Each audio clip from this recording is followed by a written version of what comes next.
Assalamualaikum warahmatullahi wabarakatuh. Saya Fauzia Duyanti Nugraha dengan nomor pokok mahasiswa 10040017021 dengan judul penelitian Isbat Nikah Perkawinan Siri ditinjau dari Undang-Undang Nomor 16 Tahun 2019 tentang perubahan atas Undang-Undang Nomor 1 Tahun 1974 tentang perkawinan dan kompilasi hukum Islam. Latar belakang masalah, masyarakat Indonesia hidup dengan keragaman atau pluralisme hukum, yaitu hukum adat, hukum agama, dan hukum nasional. Dalam perkawinan, apabila salah satu tidak dijalankan, akan menimbulkan dampak terhadap legalitas perkawinan. Keragaman hukum tersebut dibuktikan dalam pasal 2 ayat 1 Undang-Undang Perkawinan. Perkawinan yang tidak dicatat disebut dengan perkawinan siri karena hanya dilakukan berdasarkan aturan agama atau adat istiadat dan tidak dicatatkan. Pada tahun 2019, masih banyak warga yang belum memiliki akta nikah karena minimnya informasi mengenai pentingnya akta nikah, pernikahan usia dini, dan faktor ekonomi. Dalam pelaksanaan isbat nikah di Purwakarta, bagi masyarakat yang belum mempunyai akta nikah, boleh mengikuti program isbat nikah gratis dan tidak ada batasannya selama kuota yang ditargetkan masih ada. Terdapat batasan dalam melakukan isbat nikah sesuai dengan pasal 7 ayat 3 kompilasi hukum Islam. Identifikasi masalah yaitu bagaimana implementasi isbat nikah perkawinan siri di Purwakarta dan bagaimana perlindungan hukum dari isbat nikah perkawinan siri bagi masyarakat Purwakarta ditinjau dari Undang-Undang Nomor 16 Tahun 2019 tentang perubahan Undang-Undang Nomor 1 Tahun 1974 tentang perkawinan dan kompilasi hukum Islam. Tujuan penelitiannya itu untuk mengetahui implementasi dari isbat nikah perkawinan siri di Purwakarta dan untuk mengetahui perlindungan hukum dari isbat nikah perkawinan siri terhadap masyarakat di Purwakarta.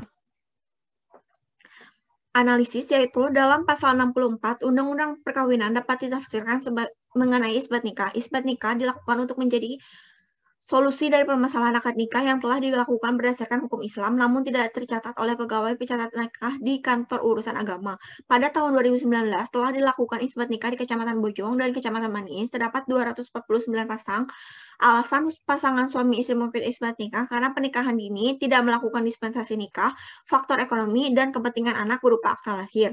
Isbat nikah gratis dilakukan dengan tahap berdasarkan usulan dari kecamatan terhadap pemerintah daerah bahwa di kecamatan tersebut masih banyak yang belum memiliki akta nikah. Kemudian, dengan pertimbangan yang matang, pemerintah daerah mengadakan isbat nikah di kecamatan tersebut. Program isbat nikah gratis di Purwakarta telah berjalan selama 5 tahun dan sampai saat ini program tersebut masih berjalan. Dalam pelaksanaannya terdapat satu kesalahpahaman mengenai saksi yang dihadirkan dalam persidangan. Saksi yang dihadirkan lebih baik saksi yang menyaksikan akad nikah, tetapi apabila tidak ada pangkat diperbolehkan dalam membawa saksi yang mengetahui pasangan tersebut pernah nikah. Pernyataan dari dua orang saksi kemudian dipertimbangkan oleh hakim sesuai dalam pasal 1908 Kitab Undang-Undang Hukum Perdata. Permohonan isbat nikah ini bukan untuk yang pertama kali harus dinyatakan tidak dapat diterima sebagaimana yang disebutkan dalam huruf A Hukum Keluarga Nomor 8 dalam Surat Edaran Mahkamah Agung Nomor 3 Tahun 2018. Dalam penetapan pengesahan isbat nikah gratis ini, para hakim beristihad pada pasal 7 ayat 3 huruf E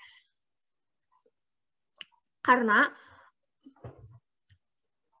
poin huruf E terpenuhi selama tidak melanggar halangan perkawinan menurut pasal 8 Undang-Undang Perkawinan. Namun, selama pelaksanaannya, para hakim juga meninjau dan meneliti terlebih dahulu perkaranya. Dalam rekapitulasi jumlah peserta pelaksanaan pengenangan dokumen pernikahan, isbat nikah, kerjasama pemerintah Kabupaten Purwakarta dengan Pengadilan Agama Purwakarta diperoleh data pada tahun 2019 di Kecamatan Bojong jumlah peserta 470 pasang dan pada tahun 2020 di Kecamatan Manis jumlah peserta 420 pasang yang mendaftar untuk isbat nikah. Perkara yang masuk pada tahun 2019 di Pengadilan Agama di Kecamatan Bojong terdapat 163 perkara dan di Kecamatan Manis terdapat 84 perkara.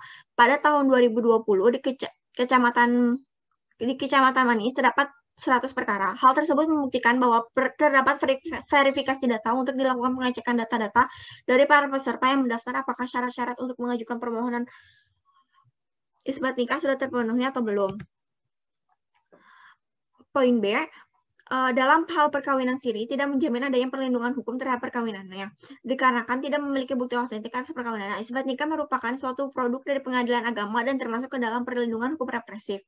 Tujuan dari adakan yang isbat nikah yaitu selain untuk mendapatkan akta nikah, dapat memberikan perlindungan hukum kepada kaum wanita sebagai istri dan anak dari perkawinannya, karena perkawinannya dicatat oleh negara.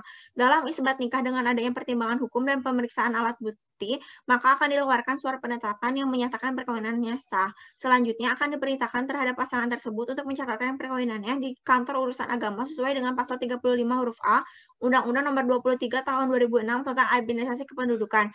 Kantor urusan agama akan mengeluarkan akta nikah sebagai bukti otentik atas pernikahannya dan dapat digunakan untuk mengurus administrasi kependudukan seperti kartu keluarga, akta kelahiran dan anak, dan paspor. Perkawinan yang sah akan menimbulkan hubungan hukum antara hak dan kewajiban suami istri dan orang tua terhadap anak dan harta kekayaan.